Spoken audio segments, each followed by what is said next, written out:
زه دغه په دې شعرونو باندې هغه غواړم چې بیا زموږ سره صرف یو اخري ویناوال زموږ مشر مېلمه پاتې کېږي هغه به اورو هغې نه پس به انشاءالله بیا مېلمنو دپاره څه خاطر تواضع شوي هغې له به ځو روغانۍ بابا وایي څوک د چاکټ څوک د واسکټ غله دي دا هم دغه خیال یا په نسیم صاحب په کلام کې و یا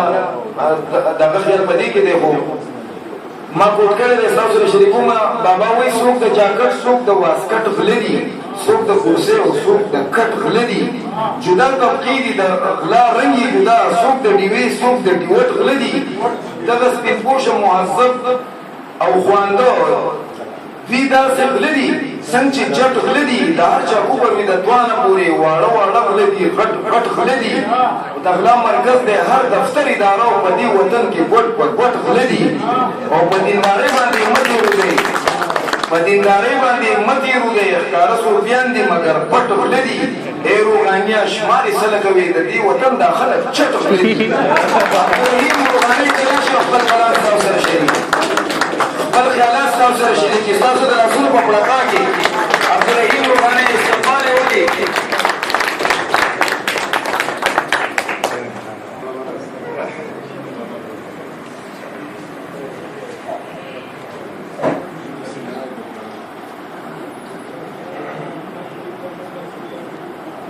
بسم الله الرحمن الرحیم ټول قربانو مېلمنو او د دې محفل مشر مېلمه حضورانو ټول ته السلام علیکم هغه لیکوالو چې زما په حق کې د مینې او خلوص ډک کلامونه وایول د هغو د زړه تله ډېره ډېره شکریه ادا کوم اوس دا بعضې خبرې د ملګرو کړي چې را روغاني داسې ویلي خو یوه خبره پکې دا ده چې زه به تاسو دا وایم چې زه په هوښیارو خلکو کې نه یم زه د قمقل یم خو زه دا وایم چې دا هوښیارتیا خو د الله تعالی یو ډېر لوی نعمت دی دا قمقلتوب هم د هوښیارتیا نه څه کم نعمت نه دی ځکه چې ډېر غټه د کتابراني د قمقلو خلکو کړي دي ځکه دا هوښیار خلک وایي داسې به وشي چې دا وکړم داسې به وشي داسې وشي او قمقل سړی چې بله خبره راشي نو سمدستي بس کوي دا خو بهرحال د شاعرۍ سره علم مطالعه او مشاهدات د دې معلومات سیر و سیاحت دا ډېر څه لازمي پکار دي علم واقع علم دا بعض خلک خو علم پوهې ته وایي خو زه به تاسو ته نوې خبره دا وکړم چې علم چېرته هم پوهې ته نه وایي علم واقفیت ته وایي پوهه د جامع ټکی دی پوهه هوښیارتیا چې ورته موږ وایو دا یو جامع ټکی دی چې په دې کې علم شامل دی په دې کې ذهانت شامل دی په دې کې عقل شامل دی داسې نور دماغي ټولې وظیفې چې دي هغه په دې کې شامل دي نه دا ټول چې عجب شي دې ته پوهه وایي هوښیارتیا وایي نو بعضې کارونه چې زموږ د کړي دي نو هغه زموږ د قمقلتوب د وجې نه خدای پاک په موږ باندې کړي دي او ښه بنده راباندې مې کړي په بې پروایۍ سره چې تاسو خیال کړی دا اندر سړی چې دا قمقلونه دا مزاحیه څو خبرې مې تاسو ته وکړې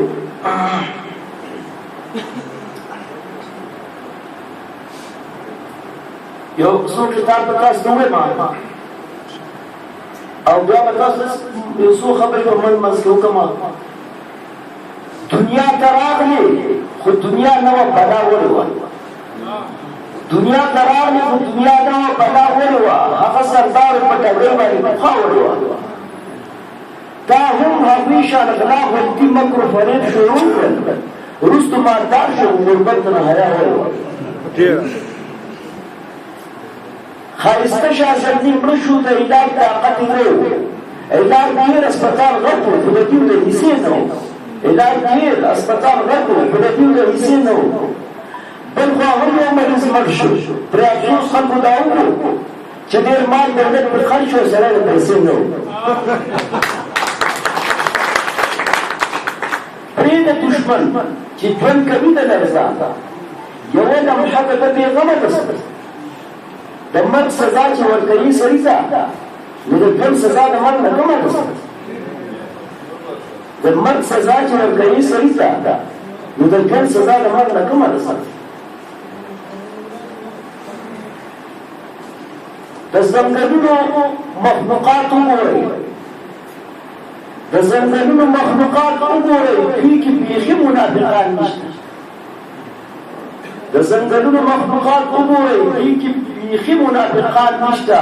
په انسانانو او پیریانو کې شته په ځناورو کې شیطان نشته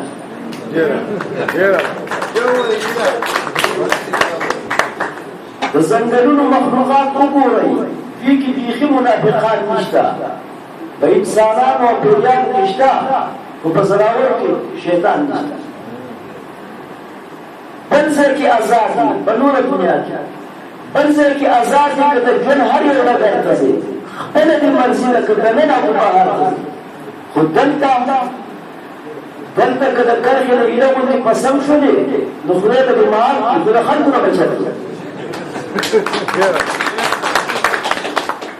د قام په ډار به یې کنډکم دغه خیال زما د قام په ډار به یې کنډکم دغه خیال زما سم چې واړه برید مې هغسې واړه پاتې زه د وطن په زیارتونو اوس یقین نه لرم زما پنځوس هم مرسته وکړه چې دا مړه پاتې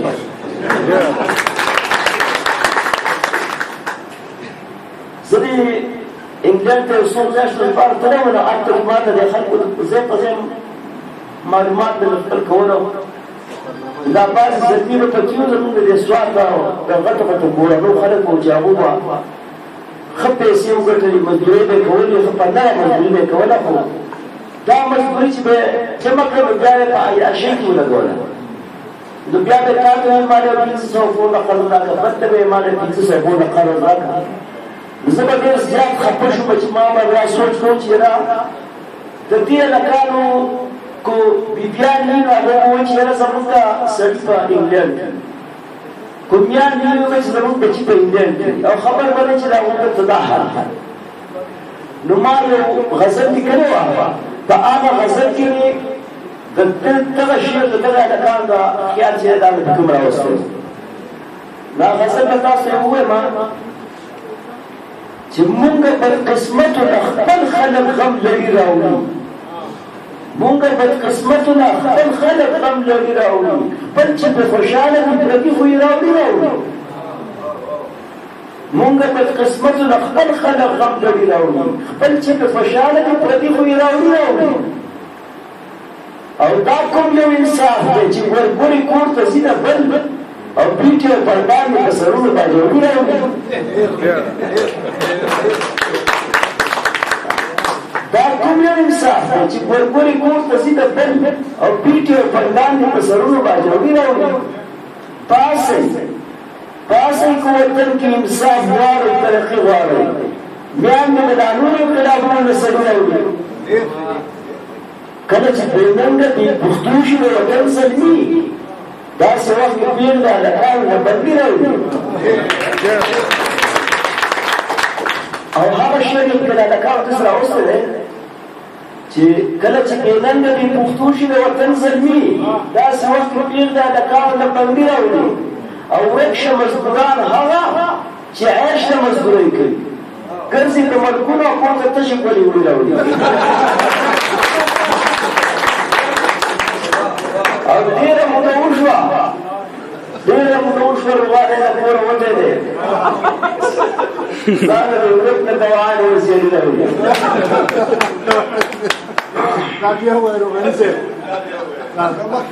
ما دا مشکله وویل اوس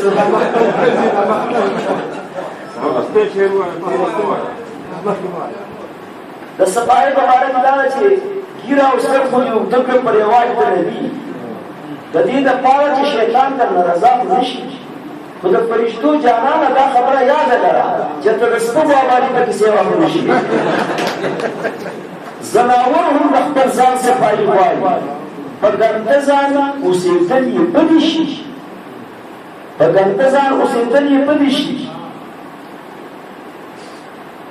میخې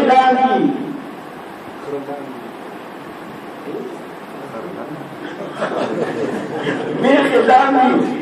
غویان لاندې هسپتال کې صرف خلک چې داخلي کړي شي خلک پوه چې ده یاري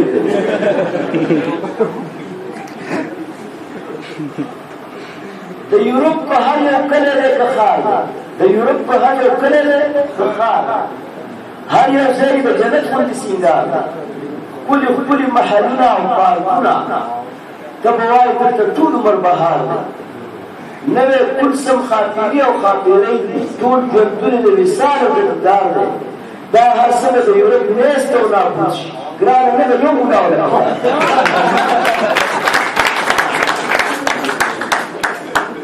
هر څوک ځان مور هر څوک ځان مور او جهان مړ خوښوي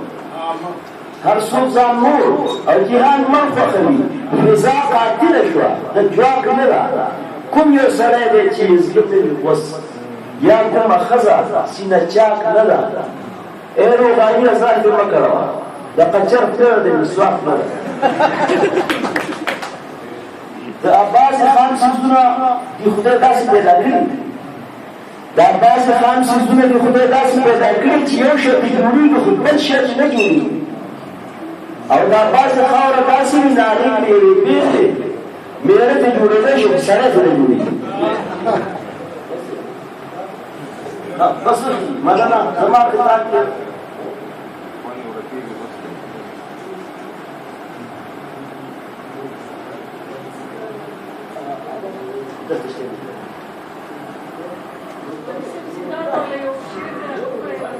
جار محمد علي خان محمد علي خان